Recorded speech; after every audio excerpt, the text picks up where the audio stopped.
Hello, everybody, and welcome to episode 241 of Optimal Living Advice, the podcast where we take any questions you might have about the many struggles of life and get them answered for you here on the show.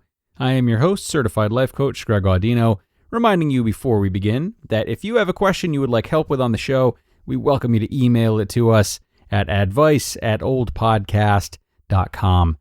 Now, today, everyone, we're going to have a look at a question that's come in from someone who is fed up with certain memories popping up, memories of embarrassment and times that they thought they could have been better to themselves or others. They want to eradicate these memories and prevent them from repeating themselves. But is that the right move? I'm not so sure. Let's see what we can do. Here's the question. How can I get my brain to stop trotting out a greatest hits reel of every embarrassing or jerky thing I've ever said? Well put, trotting them out. That gave me a laugh for some reason. Thank you for sending this in, Asker.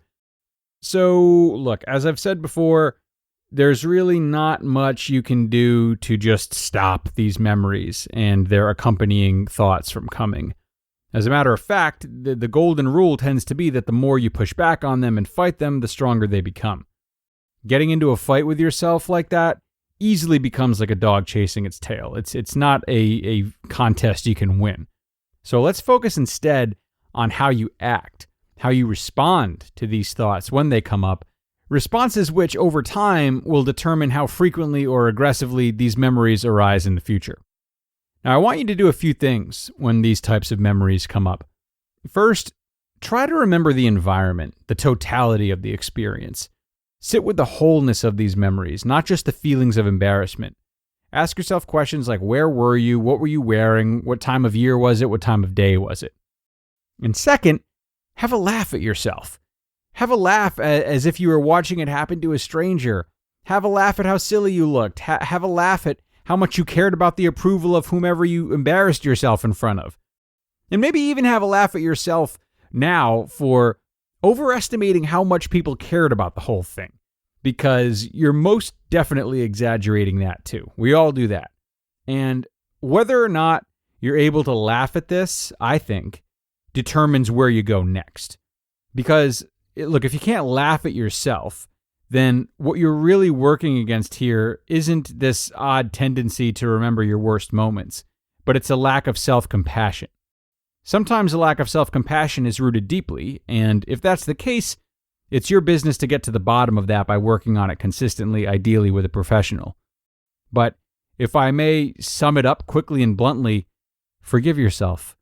Self-forgiveness would really be the goal, whether it takes a little time or a lot of time. So with that being said, I will help you start as best I can here today. So my question to you is, what would you say of someone like yourself? And be careful. Be careful of how you define yourself when you answer this, because you're not just some bumbling idiot who sometimes does embarrassing things or maybe says things that would make you sound like a jerk. That doesn't define you. The real question is, what would you say about someone who's regularly stressing about how they could have kept themselves and others more comfortable? Because that's what you're really doing.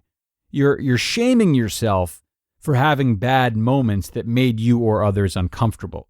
And to me, that's not a bumbling fool or a person with a temper that's out of control. It's someone who really wants to grow and someone who really wants to do right by others. Someone who is focused on making sure others feel comfortable.